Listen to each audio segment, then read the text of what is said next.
Well, tonight the group If It Was Your Child and the nonprofit Edison Wetlands Association are raising their own concerns about today's information. They started asking questions years ago about a rise in cancer cases among children in Johnson County. Tonight, those children are sharing their stories with CBS4's Haley Bull. This month is Childhood Cancer Awareness Month. The National Pediatric Cancer Foundation says 43 kids per day are expected to be diagnosed with the disease. So we're bringing kids in Johnson County who have gotten that news together to share their own stories.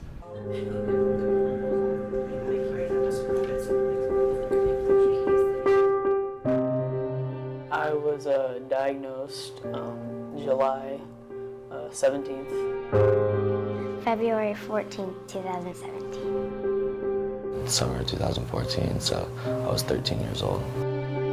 When I was like two years old. These kids are part of a club no one wants to be in. Went to Riley Hospital. Got diagnosed. A club they can recall the exact moment they joined. We started to see a larger bump in my left leg. I was really tired. I had a lump in my neck. I had a brain tumor. Owen, Grant, Zane, Chase, Cooper, Lena, Zach, Elena, Athena. We can relate to each other. These are the faces of pediatric cancer. I mean, I don't know, sometimes it's hard to cope with that, this happened. It honestly just makes you think, why are there so many? Why do people have to go through this pain? There's no reason for it. They wanted to come here to share their stories. Some are meeting each other for the first time, but already understand what they've each gone through. It's kind of cool, interesting, and strange at the same time. Because you get to see other people that have gone through the same thing you have. Their diagnoses include thyroid cancer, a brain tumor, leukemia, Ewing sarcoma, and with each diagnosis means years of chemotherapy, radiation, surgeries.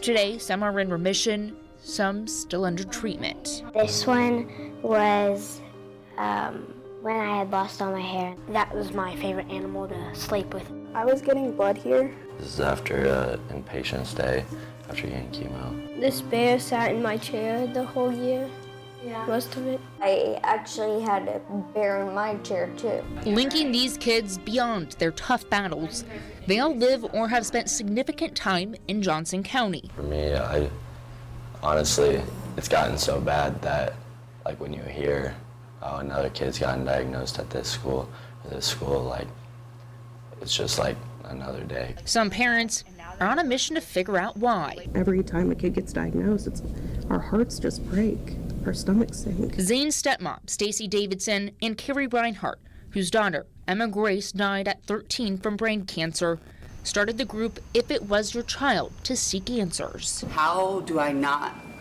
put up this fight when she fought so hard? Johnson County's pediatric cancer rate is higher than state and U.S. rates, but it's not the highest in Indiana. To date, the Indiana State Department of Health has not found a pediatric cancer cluster there or any type of cancer cluster in the state. These parents disagree. If It Was Your Child counts 57 cases of pediatric cancer in Johnson County since 2008, 24 of them in Franklin. I think it's good to get more awareness and to get people aware, it's a problem. What's the problem? There's too many kids. Yeah. Too close together. It's not a coincidence. Yeah, like Chase was saying, it happens all the time, and it's odd. It shouldn't be happening all the time. So some parents want to know whether there is anything in the environment at play. They have questions about these sites in Franklin with documented past contamination. It includes the former Webb well field, part of a state-led cleanup. The Indiana Department of Environmental Management says water from the wells was never considered unsafe for public consumption. And then there's the former Franklin Power Products and Amphenol site. It dates back decades, but since the 90s, the EPA has overseen a cleanup. Now, the city of Franklin, IDEM, and the EPA are doing more testing and more investigating at the sites and areas nearby. And in D.C., Trevor's Law has not yet been implemented. That's why I'm offering a simple amendment. The U.S. Senate passed legislation in part providing $1 million to implement Trevor's Law, dealing with the investigation of potential cancer clusters. I don't want another single kid to have to go through what we went through. Despite going through what they did, they're kids that still have hopes and dreams like any other. I want to be a cosmetologist. I want to be a police officer. What I want to be when I grow up as an actor. I want to be a chef, and I like to stay home and sleep. Kids who want to be known as more than their cancer, that despite their pain and heartache,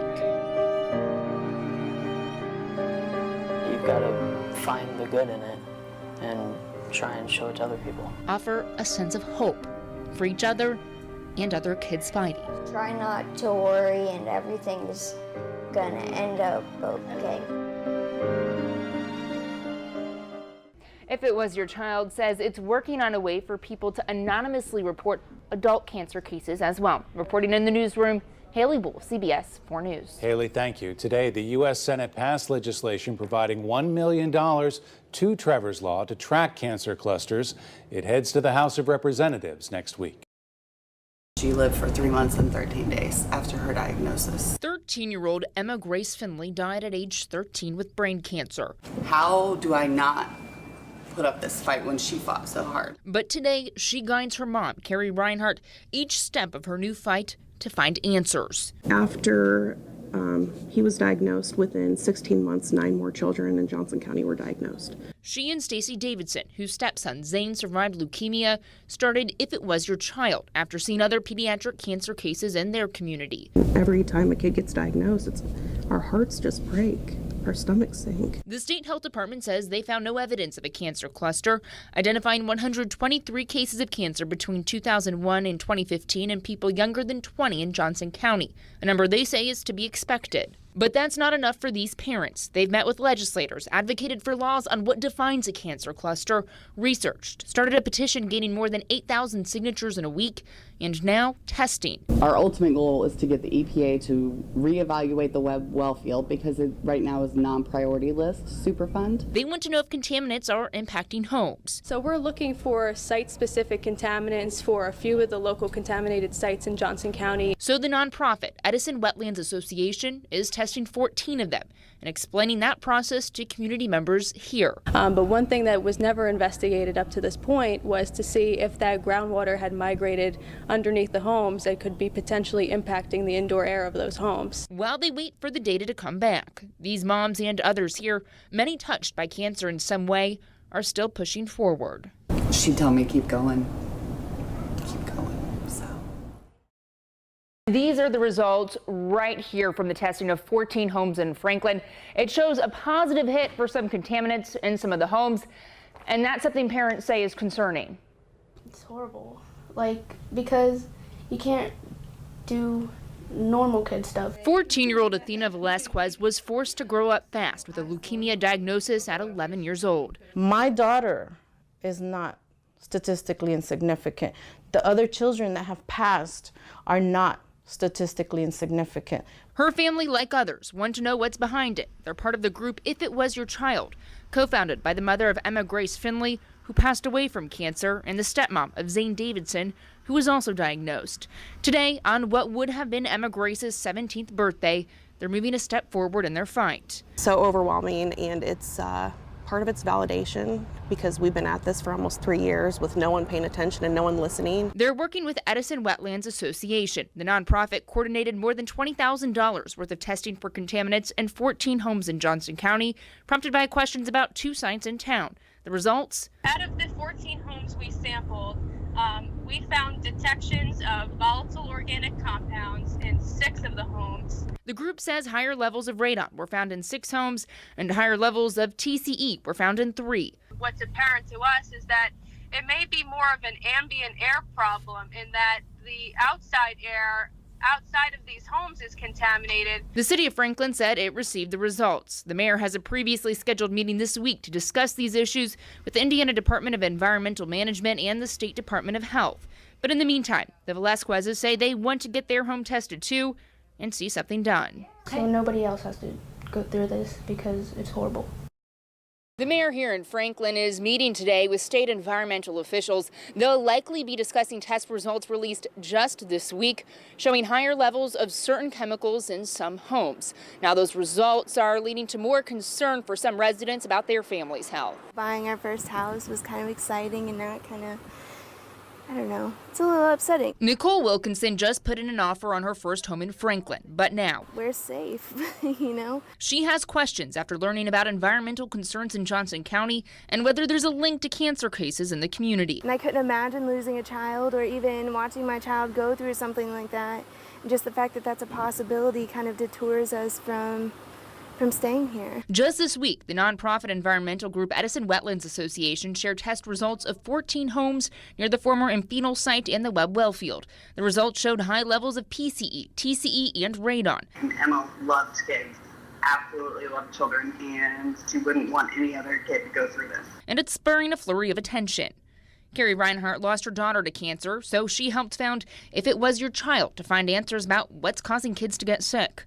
This week, both Carrie and EWA say they had calls about the results with the EPA. So what we're requesting and strongly insisting EPA to do is to have their own independent data collection. And a national petition asking the same now has more than 30,000 signatures. Locally, Franklin Schools is already saying 2 campuses will receive special attention. And Senator Joe Donnelly is asking the Secretary of Health and Human Services to meet with Johnson County families. Senator Todd Young's office says he's monitoring the situation as families here wait for answers and action. The community has already lost too much, paid too high of a price. Edison Wetlands Association says it hopes to start more testing within the next month. Bob, Debbie, parents are eager to get those results with school starting in just 2 weeks. That's why the district says they had to act fast. That was getting a haircut before it all fell out. Angie Brennan keeps picture after picture, proof of a battle no child should fight. This was the day of surgery, right before everything started on. One her daughter Carly did with cancer. Excited. Yeah. Hopefully that we will get some answers, some definitive answers. Carly got the diagnosis at 8 years old while attending Needham Elementary. Today, a team is out testing the air and soil there and at Webb Elementary. I'm just glad that now they're getting it, so like the people later on know about it and they know what to do. And the school district wants to know more too. They hired enviroforensics to look for TCE and PCE. Those are the chemicals Edison Wetlands Association says were found in higher levels in some Franklin homes near the old Amphenol site and Webb well field. With the report coming back and the site that was tested was near our facilities, we wanted to make sure that our kids are safe. We want our community to be safe. But with the start of school just 2 weeks away, we're focused on doing the right things and doing them in a very rigorous manner, but doing them very quickly because the time is so short for us. 3 years into their fight for answers, a group advocating for testing If It Was Your Child says this step is welcome news. Once we get to that point where we do get the answers, we can move forward whether there are positive hits or there's not, and we can go forward from there. Parents getting kids ready for the first day are waiting to see the results too. I am concerned, but I plan on waiting to hear what the school has to say about it. Kind of waiting on the test results and going from there. The test results won't change Carly's past. And let's see what else do I have. This was her first survivor walk. And her hair was still growing back in. But they hope it gives more answers moving forward. Now, the district says it expects results back Friday or early next week. They say they will make those public. Edison Wetlands Association says it'll look to work with the district on the testing. The schools say while the timing didn't work out, they welcome future partnerships. Edison Wetlands Association is planning on additional testing, but is still determining which areas. On December 18th of 2014, Emma Grace died at home in my arms. 13-year-old Emma Grace Finley died from brain cancer, but today her memory lives on in a fight to make sure no more children suffer. We've spent 3 years begging officials to look at our routine cases. Today we are done begging. Her mom, Carrie Reinhardt, and Stacy Davidson whose stepson Zane battled leukemia, are taking their concerns about the number of pediatric cancer cases in Johnson County and contamination straight to the nation's capital. But there is one community outside of New Jersey, in Franklin, Indiana, that I want to focus on. Part of an effort to see through a ban of TCE, a known carcinogen that recent testing found in higher levels in some Franklin homes. Would you commit to comprehensively reviewing the risks of chemicals like TCE? The community's story shared in a Senate committee hearing with the acting EPA administrator and in meetings with Senator Todd Young and Senator Joe Donnelly. We're working on a local level, we're working on a state level, but it has to meet in the middle somewhere. Senator Donnelly says a plan needs to be put together for families with more testing done and questions answered. Whatever needs to be done to make sure our families are safe, our obligation and responsibility is to every family in Franklin, to every family in Johnson County. But for these moms, 3 years into their efforts, it makes us feel like we're working towards something and not just spinning our wheels.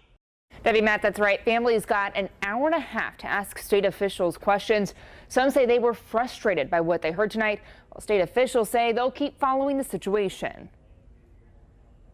My daughter Sydney was diagnosed in August of 2015. Christina Gilbert's daughter just finished treatment for leukemia. She carries her picture here to a listening session with state officials where she's joining hundreds of other community members with questions. If there is all this contamination, what are their plans to get it cleaned up? A plan and more investigation. That's what some parents say they want to see happen. It doesn't take that long to put something on paper, put something into place to make this community feel safe. Recent testing showed 2 homes near sites with a history of contamination had samples with higher levels of volatile organic compounds. IDEM's commissioner says they'll continue cleanup and monitoring at the sites and are willing to sample those 2 homes, but told the crowd he didn't think the results demonstrated a widespread need to test throughout the community. We look for sources of contaminants. Where we find sources of contaminants, it makes sense to go out and sample. And that's the protocol that we use to determine whether or not there should be sampling that is conducted to ensure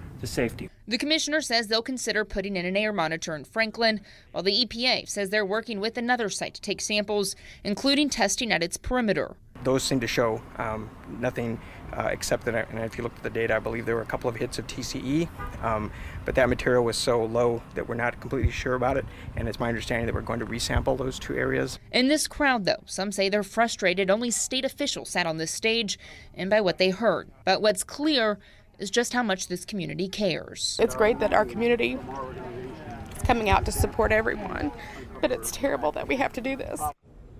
Now, the school district, who also tested 2 elementary schools, released results of another round of testing tonight. They say show no levels of concern and they'll open school as scheduled. Now, there's a lot more information to this story. We'll include online at CBS4Indy.com. We want to make sure what we're using in the house is safe. Safety is everything for Josh Oldham and his family. He's 3 and he drinks the water. They use water from a well, but once realizing how close they live to a site undergoing a state-led cleanup, he says he asked for the Indiana Department of Environmental Management to come out and test it. I just wanted to know that the well is safe and know if I needed to take extra steps to try to make it more safe. On the heels of a report the nonprofit environmental group Edison Wetlands Association says shows higher levels of contaminants in some Johnson County homes, IDEM says it's testing private wells in Oldham subdivision. 3 of the homes and an ambient air site in that initial report, spots near Hurricane Creek, looking into a former industrial site, and is monitoring air in Franklin. The EPA also required more testing at the Oldham Phenol site. It says showed safe outdoor air levels. I can appreciate that they are testing because that's something that we do want, but there is no timeline. There is no public, transparent timeline for what they are doing. It's something the group If It Was Your Child has fought for as they dig for answers in their kids' cancer cases in Johnson County. And I think as people look at us as 2 emotional moms fighting for this, but that's exactly what we are. I don't think that you start to get passionate about a cause that you don't have a fight in somehow, and our fight is our children. Co-founder Stacey Davidson says they've counted 56 pediatric cancer cases in Johnson County since 2008. But the state says it has different numbers and does not identify it as a cancer cluster. Now, Senators Joe Donnelly and Mike Crapo are asking for $1 million for Health and Human Services to update guidelines for investigating potential cancer clusters through Trevor's Law. It's a great step. But there are more steps still they and the Edison Wetlands Association want. The group sent this letter to the EPA questioning the cleanup and extent of testing at the old Amphenol site, and EWA plans to send another to the state about transparency, all while other families Just to protect my family. wait for answers of their own.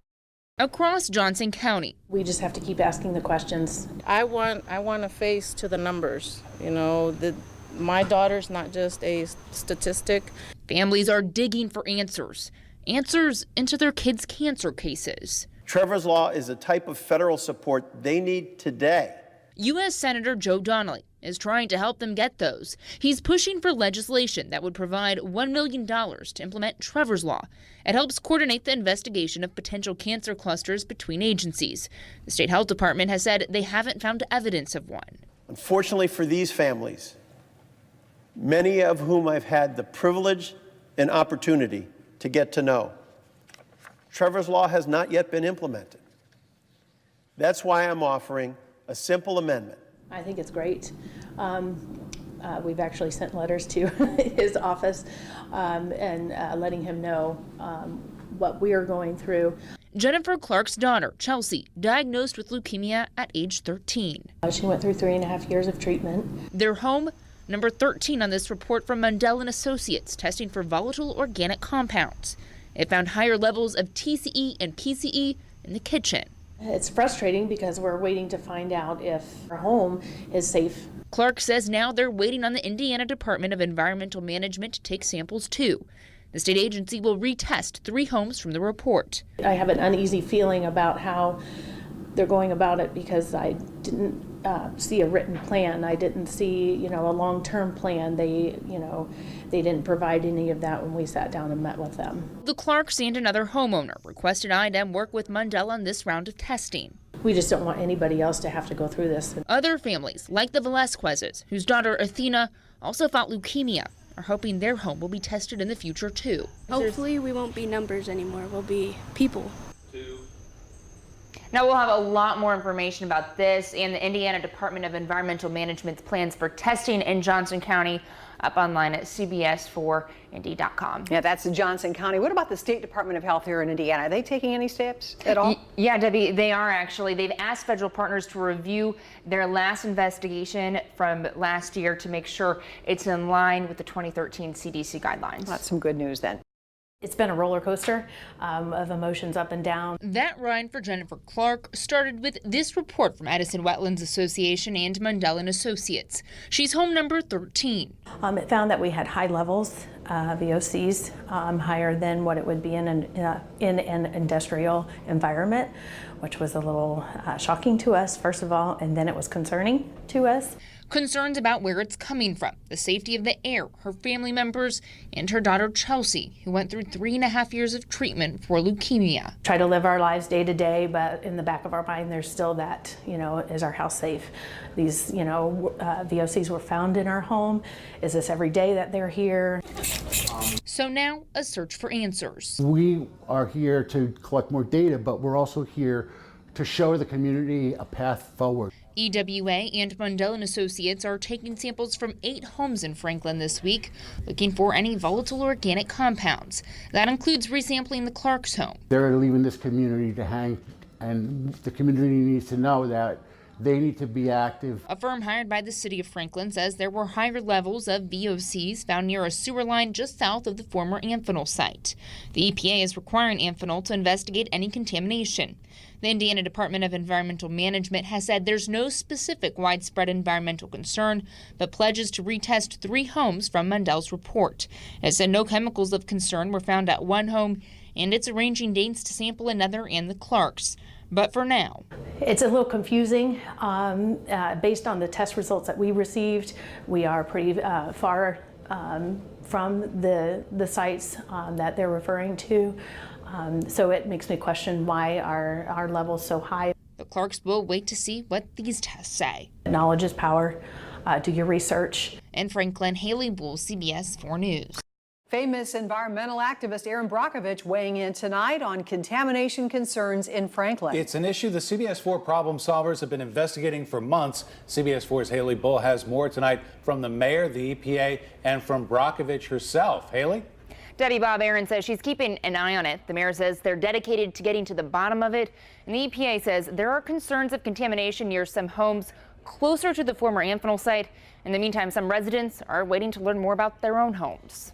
I'm kind of glad they're doing that. Michael Denny's waiting to see the results from this sampling in his front yard. I mean, my granddaughter, it's far into hearing all the things going on with the cancer and stuff like that, so we're really concerned. It's part of an effort to find any contamination in Franklin near the former Amphenol site, following concerns raised from community members. Some releases have escaped from the Amphenol site. Most of the site itself is being cleaned up, but what we're interested in is the chemicals that had already escaped the capture area. Enviroforensics, a firm hired by the city, found higher levels of contaminants along a sewer line. The EPA says access agreements have been requested for at least 30 homes for testing near the former Amphenol site as the company investigates any volatile organic compounds in the area south of the site. The state is also taking samples throughout the area. We want the responsible agencies to hold the responsible parties accountable. And we're going to see this through to the end. And while they work to get to the bottom of it, I'd love to have my foundation come out and get on the ground with them, yes, and that is something that we'll work towards this year into next year. It's also caught the attention of Aaron Brockovich. And as more information comes in, it helps us put a piece of the puzzle together. Sometimes we don't know what's causing that.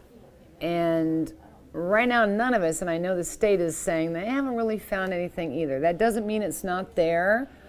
But that doesn't mean because nothing's been found or there's not going to be a lawsuit or something that the community stops. And if one thing's clear in the search for answers here, it's that this community won't stop. The EPA is revealing new details about its investigation into contamination in Franklin. It's looking at the former Amphenol site and neighborhoods south of it. The EPA has overseen a cleanup there for decades. CBS4's Haley Bull is learning more. You can see all the data the EPA is sharing with community members here through these maps. Right now, it's trying to define the extent of the problem. It's more than data, it's people. Community members are listening, asking questions, and looking for answers from the U.S. EPA, updating them on its work in Franklin. I didn't know if you guys were going to test areas that are low-lying, flood-prone, floodway areas. My question is, what about beyond that? You might not like the answer, but I can assure you that it will be an honest answer and it will be one based on data. Okay? And so please, have some patience with us. The agency says it's found evidence material migrated into the neighborhood south of the former Amphenol site, potentially through the sewer system. It is not at levels that have required us to pull in anyone to do immediate cleanup, but there are levels of concern in a number of areas. The EPA says there are more than 30 priority homes it wants to sample, though not everyone is granting access. It says it's found chemical gases in the subslabs under a couple homes. We're finding no evidence of any kind of vapors that would pose a risk to anyone's health in the homes themselves. The EPA has overseen an investigation at the former Amphenol site for decades. We took care of the source area that was on the facility itself, which is where the material was primarily released, but we needed to have gone a little further into the sewer system and tracked where that material might have migrated to, and that's what we're doing now. The community group, If It Was Your Child, has raised concerns about contaminants and the number of pediatric cancer cases in the area. They say this is a step in the right direction, but want further investigation and further involvement with the community. It's a problem and it shouldn't be there, and it should be priority number one to get it cleaned up no matter what, period. But our kids are our catalyst. They drive us 100%. The EPA says they'll look at sampling again in a different season since that can make a difference in results. The mayor of Franklin also says Amphenol has committed to removing any contaminated soil and replace the city sewer near the former site.